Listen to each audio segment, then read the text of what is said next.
Rais wa Madagascar Andry Rajoelina amepuuza wito wa kumtaka ajiuzuru kutokana na vuguvugu la waandamanaji linaloongozwa na vijana nchini kote, ambapo amelaani na kutoa mtazamo wake kuwa hizo ni njama za mapinduzi zinazoendeshwa na wapinzani. Hii ni TriGen Media. Waandamanaji hao waliingia katika mitaa ya mji mkuu Antananarivo siku ya Ijumaa baada ya kusitishwa kimkakati katika maandamano ya karibu kila siku yanayoongozwa na vuguvugu linalojulikana kama Gen Z na ambalo limemtaka rais kujiuzuru kwa madai ya kushindwa kutoa huduma za msingi kama vile maji na umeme. Takribani watu 22 wameuawa tangu maandamano hayo yaanze Septemba 25 kulingana na Umoja wa Mataifa. Siku ya Ijumaa polisi walirusha vitoa machozi kuwatawanya waandamanaji katika mji mkuu.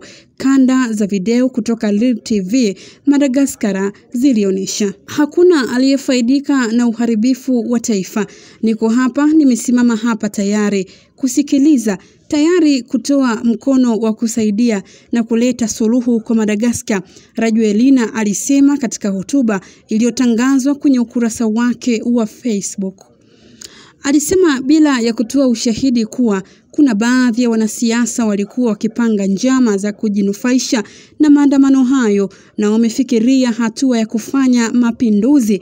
Alisisitiza, ninachotaka kukuambia ni kwamba baadhi ya watu wanataka kuharibu nchi yetu, alisema bila kutaja wale aliodai kuwa walihusika na hatua hiyo.